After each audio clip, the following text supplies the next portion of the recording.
Hello guys, আসসালামু আলাইকুম। সবাই কেমন আছেন? আজকে আপনাদের সাথে শেয়ার করব দেশি স্টাইলের চিকেন এগ মশলা পাস্তা।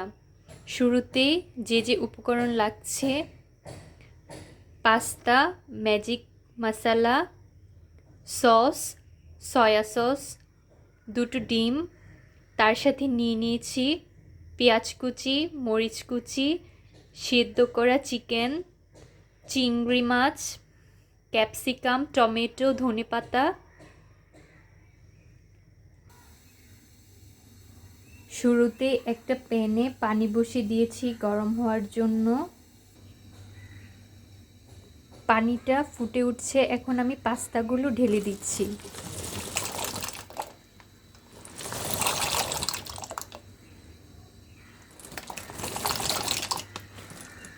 নয় থেকে 10 মিনিটের মতো আমি পাস্তাটা ভালো করে সেদ্ধ করে নিব। তার সাথে একটু অয়েল আর একটু সল্ট মিশিয়ে দিচ্ছি, এতে করে পাস্তাটা আঠালো হয়ে যাবে না, জর্জরা থাকবে। পাস্তাটা ভালোভাবে সেদ্ধ হয়ে গেছে, এখন একটা ছাঁকনির সাহায্যে আমি এটা ছেঁকে নিব। এখন একটা প্যান গরম করতে দিয়েছি, গরম হয়ে গেছে, এখন আমি তেল ঢেলে দিচ্ছি।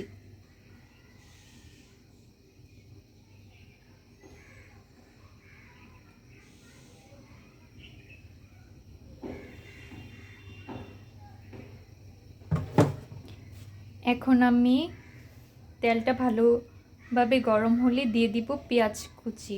শুরুতেই দিয়ে দিচ্ছি পেঁয়াজ কুচি।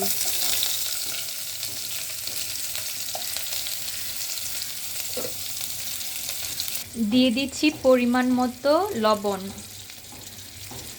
এক এক করে বাকি সব উপকরণগুলো দিয়ে দিব। দিয়ে দিচ্ছি পরিমাণ মতো মরিচ,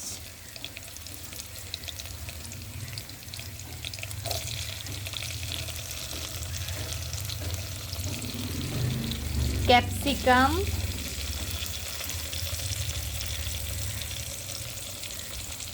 টমেটো কুচি,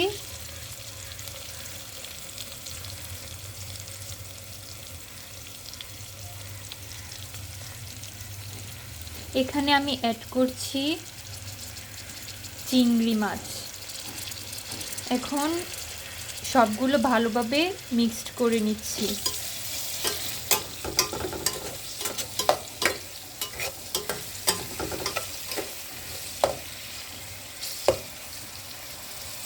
এখন দিয়ে দিচ্ছি সেদ্ধ করা মুরগির মাংস।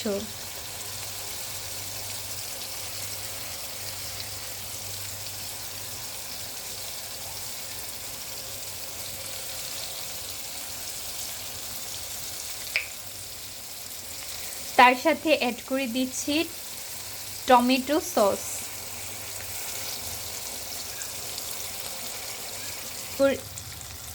অ্যাড করে দিচ্ছি পরিমাণ মতো সয়া সস।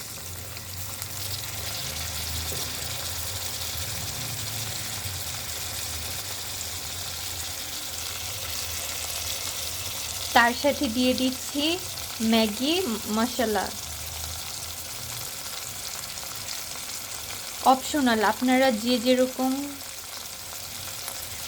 ম্যাগি মশলাটা দিলে স্বাদের পরিমাণটা বেড়ে যায়, তার জন্য আমার খুব ভালো লাগে, এই জন্য আমি অ্যাড করে দিচ্ছি। দিয়ে দিচ্ছি পাস্তার মশলাটা।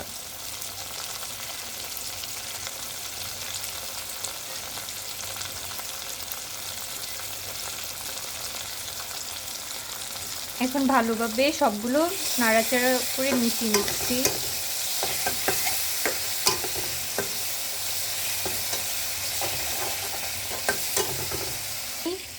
এখন আমি এখানেই এগটা ভালোভাবে বয়েল করে নিব।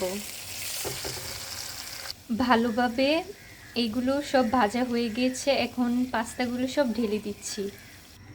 মাশাআল্লাহ, পাস্তার কালারটা খুবই সুন্দর এসেছে, খুবই সুন্দর দেখা যাচ্ছে, খেতেও মাশাআল্লাহ খুবই ভালো লাগবে। এইভাবেই সবাই আমরা বিকালের নাস্তা হিসেবে বা বেবিদের টিফিনে এই পাস্তাটা ইজিলিভাবে করে দিতে পারি। মাশাল্লাহ পাস্তার কালারটা খুবই সুন্দর হয়েছে। মাশাল্লাহ খেতে অনেক ভালো লাগবে। এভাবে আমরা বিকালের নাস্তা হিসেবে বা বাচ্চাদের টিফিনের জন্য এই পাস্তাটা রেডি করে দিতে পারি খুব ইজিলি ভাবে। খেতেও খুবই ভালো লাগবে। আমরা টাকা না ফালিয়ে বাসায় যদি এভাবে পাস্তা রান্না করে খাই তাহলে শরীরও আর অসুস্থ হবে না, তাছাড়া ভালোভাবে পেট ভরে খেতে পারবো। আপনারা এভাবে ফলো করে পাস্তাটা রান্না করলে খেতে খুবই ভালো লাগবে এবং খুবই মজা পাবেন খেতে। তাছাড়া বিকালে নাস্তা হিসেবে আমরা পাস্তা সবাই খাই, খেতে ভালোবাসি, বাচ্চারাও খুবই পছন্দ করে এটার সাথে চিংড়ি। আর এখন তো শীতকালীন সময় যে কোনো সবজি দিয়ে পাস্তাটা রান্না করলে খুবই ভালো লাগবে। এখন আমি এটা একটা প্লেটে তুলে নিচ্ছি। এখন আমি উপর থেকে ধনেপাতা অ্যাড করে দিচ্ছি ফ্লেভারটা ভালো আসার জন্য। আপনারা চাইলে ধনেপাতাটাও ইউজ করতে পারেন, এটা আপনাদের অপশনাল ব্যাপার। আলহামদুলিল্লাহ তৈরি হয়ে গেছে আমার মজাদার দেশি স্টাইলের চিকেন এগ পাস্তা। এইভাবে আপনারা বাসায় ইজিলিভাবে তৈরি করতে পারেন, বাচ্চাদের টিফিনে দিতে পারেন, তাছাড়াও আপনার হাজবেন্ডদের অফিসেও তৈরি করে দিতে পারেন, খুবই মজা পাবে। আপনারা বেশি করে আমার চ্যানেলটা সাবস্ক্রাইব করে দিবেন, কমেন্টসে জানাবেন পাস্তাটা কেমন হয়েছে এবং বেশি করে লাইক করে দিবেন। সবাই সুস্থ থাকুন, ভালো থাকুন। আসসালামু আলাইকুম।